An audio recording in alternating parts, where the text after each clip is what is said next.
Hello my dear friends, मैं सिद्धांत विक्रम सिंह। स्वागत है आपका अपने चैनल सक्सेस विद विक्रम में। अब हम लोग बात कर रहे हैं भारतीय राज्य व्यवस्था, इंडियन पॉलिटी के ऊपर विगत वर्षों में पूछे गए प्रश्नों की ये सीरीज है, जो कि RPF, UPP, RO, UPPCS, BPSC, SSC, railway, defence आदि सारी एग्जामिनेशन के लिए बहुत ज़्यादा इंपॉर्टेंट है। जितने भी तरीके की प्रतियोगी परीक्षाएं हैं, जिसकी तैयारी आप कर रहे हैं, और पॉलिटी का एक अच्छा खासा सेक्शन देखने को मिलता है। किसी भी एग्जाम में 15 से 20 क्वेश्चन आपको देखने को जरूर मिलते हैं। तो इस सीरीज में हम लोग पहला लेक्चर हम लोग देख चुके हैं। ये इस सीरीज का दूसरा जो है लेक्चर है। ठीक है, ये दूसरा लेक्चर है।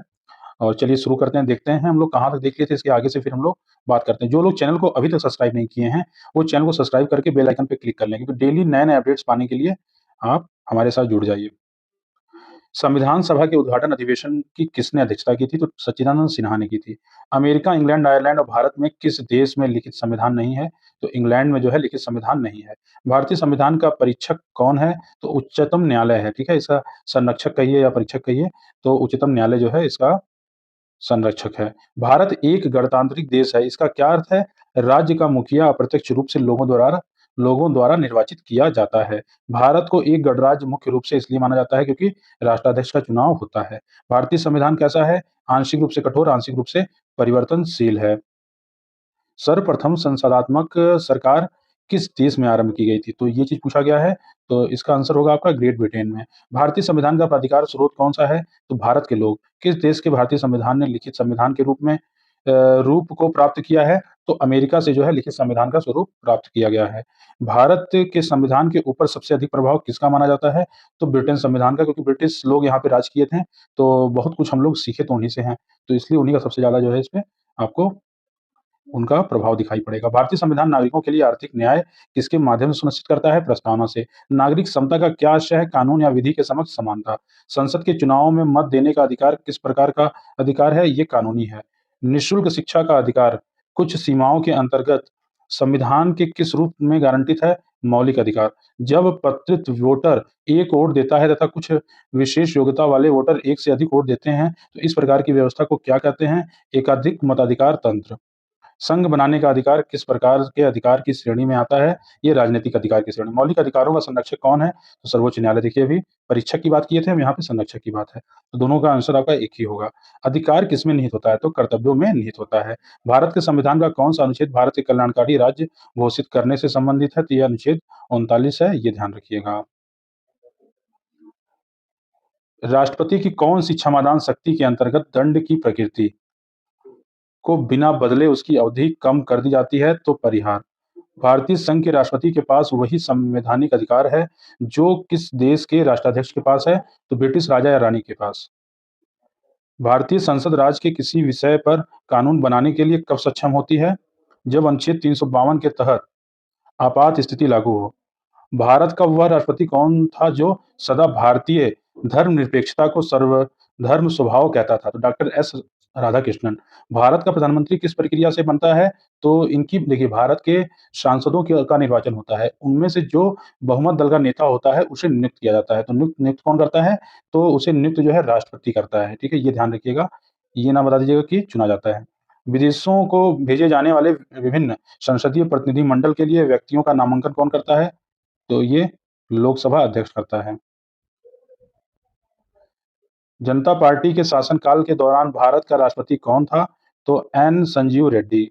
जब सरकार के विभिन्न अंगों के बीच सत्ता का बंटवारा हो तो उसे क्या कहा जाता है? तो अधिकारों का वितरण कहते हैं। अनुसूचित क्षेत्रों में परिवर्तन करने के लिए संवैधानिक तौर पर कौन सशक्त होता है? भारत का राष्ट्रपति। भारत में पनडुब्बी में जल यात्रा करने वाले पहले राष्ट्रपति कौन थे? तो डॉक्टर एपीजे अब्दुल कलाम जो है पहले राष्ट्रपति थे जो पनडुब्बी में जो है यात्रा किए थे। संघीय सरकार के राजपत्रित अधिकारी कौन नियुक्त और बर्खास्त कर सकता है? भारत के राष्ट्रपति।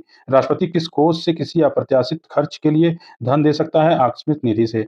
भारत सरकार का कौन-सा अधिकारी सदस्य न होते हुए भी भारतीय संसद के कार्यवाही में भाग लेने का अधिकार रखता है?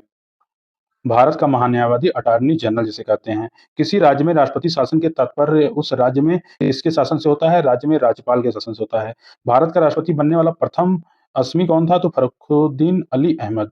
ठीक है? ये ध्यान रखिएगा। ये पहले असमी थे जो राष्ट्रपति बने थे। देखिए, एक इसको थोड़ा-सा और अच्छे बता दें आपको, किसी राज्य में राष्ट्रपति शासन से तात्पर्य उस राज्य में किसके शासन से होता है? तो राज्य के राज्यपाल से। देखिए, राष्ट्रपति शासन लग जाता है। लग जाने के बाद जो भी कुछ मतलब वहाँ पे कार्य होता है, कार्य का संपादन होता है, वो राज्यपाल करता है। ये ध्यान रखिएगा। राज्यसभा, लोकसभा, विधानसभा और विधान परिषद में से कौन-सा सदन या सभा राष्ट्रपति के निर्वाचन मंडल में शामिल नहीं होता है? तो विधान परिषद नहीं, क्योंकि देखिए राष्ट्रपति के निर्वाचन मंडल में वही शामिल हो सकते हैं जिन्हें जनता द्वारा चुना गया हो, और विधान परिषद के लोग जो है मनोनीत किए जाते हैं। गणतंत्र दिवस पर राष्ट्रपति को कितने गन सैल्यूट किए जाते हैं? 21 गन सैल्यूट किए जाते हैं, ठीक है? जैसे कहते नहीं 21 तोपों की सलामी दी जाती है, तो 21 गन की सलामी दी जाती है। सैल्यूट मतलब सलामी होता है। विधि के प्रश्न पर भारतीय राष्ट्रपति को किससे परामर्श लेने का अधिकार है? सर्वोच्च न्यायालय को। लाभ के पद पर निर्णय कौन करता है? राष्ट्रपति एवं राज्यपाल। जैसे मान लीजिए किसी राज्य में अगर कोई नेता है या कोई भी है, तो लाभ के पद पे है कि नहीं है, उसका निर्णय कौन करता है? राष्ट्रपति करता है और राज्यपाल करता है। किसी भौगोलिक क्षेत्र को अनुसूचित क्षेत्र घोषित करने का संवैधानिक अधिकार किसके पास है? राष्ट्रपति के पास। मान लीजिए कोई भौगोलिक क्षेत्र है, उसको जो है अनुसूचित क्षेत्र घोषित करना है, तो इसका फैसला राष्ट्रपति लेगा। कहने के लिए तो राष्ट्रपति लेगा, लेकिन वो मंत्रिमंडल की सलाह पे ही लेता है। भारत के राष्ट्रपति पद को सुशोभित करने वाला कौन से व्यक्ति ट्रेड यूनियन आंदोलन से संबंध रहे थे? बीवी गिरि जी रहे थे। ये ध्यान रखिएगा, ये मोस्ट इम्पोर्टेंट है।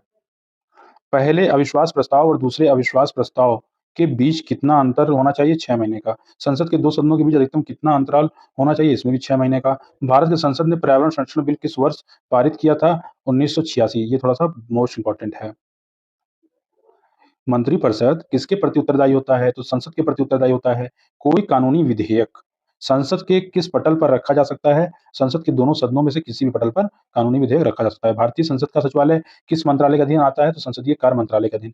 किस लोकसभा का कार्यकाल लगभग 6 वर्ष का था? तो 5वीं लोकसभा का कार्यकाल 6 वर्ष का था। शारदा अधिनियम का संबंध किससे है? तो बाल विवाह से है। भारतीय दंड संहिता के अनुच्छेद 124 ए के अंतर्गत क्या आता है? तो इसके अंतर्गत आता है राजद्रोह आता है। देखिए, ये जो सीरीज़ चल रही है रैपिड फॉर्म में है, पीवाईक्यू एकदम रट डालिए, क्लासिक क्लास में रट डालिए, दोबारा फिर ना पढ़ना पड़े। उच्च न्यायालय के सेवानिवृत्त न्यायाधीश किस न्यायालय के समक्ष एक अधिवक्ता के रूप में बहस कर सकते हैं?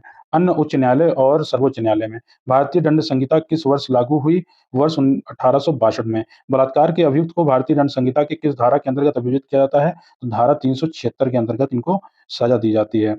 भारतीय दंड संहिता आईपीसी की कौन-सी धारा समलैंगिक के उभयलैंगिक और परालैंगिक एलजीबीटी समुदाय से संबंधित है? तो धारा 377 है। भारतीय कानून के अनुसार किसी अपराधी को किशोर के रूप में कब तक माना जाएगा? वह 18 वर्ष से कम हो।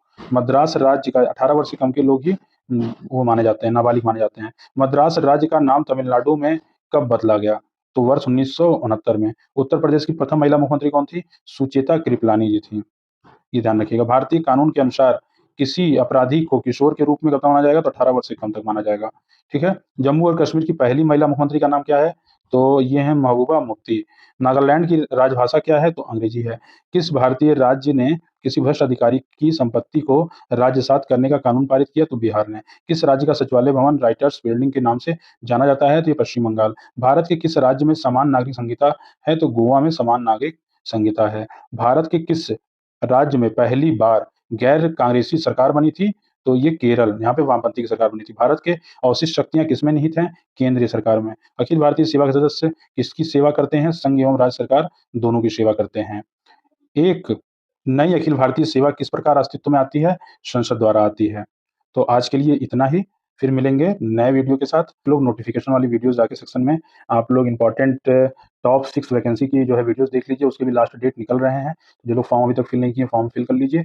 और आरपीएफ के लिए आपको हम बता दें कि फिजिकल वगैरह के बारे में जो भी कुछ आपको जानना है, आप हमें कमेंट कीजिए, और फिजिकल की एक वीडियो बना रखे हैं जो चैनल में प्लेलिस्ट में चले जाएगा, आरपीएफ न्यू वैकेंसी 2024 में। साथ ही साथ जो यूपीपी की डेट की जो यूपीपी डेट का जो वीडियोज़ जो नोटिस जो वायरल हो रहा था वो फेक है, और जैसा कि हम पिछले वीडियो में आप लोग को बताए थे कि वो फेक है, अभी कंफर्म ऑफिशियल नोटिस नहीं आया है। लेकिन अगर डेट ये वायरल हो रहा है तो इसमें कुछ ना कुछ तो तथ्य थोड़ा बहुत होगा ही। तो आप लोग तैयारी में लग जाइए, क्योंकि इसी के इर्द-गिर्द आपको डेट देखने को मिलने वाला है। तो जो लोग तैयारी अभी भी नहीं शुरू किए हैं, वो लग के तैयारी शुरू कर दीजिए। अब समय नहीं बचा है। और कैसा लगा वीडियो हमें कमेंट करके बताइए। चैनल को सब्सक्राइब कर लीजिए, बेल आइकन पे क्लिक कर लीजिए नए-नए अपडेट्स पाने के लिए। फिर मिलेंगे अगले वीडियो के साथ। तब तक के लिए हर हर महादेव।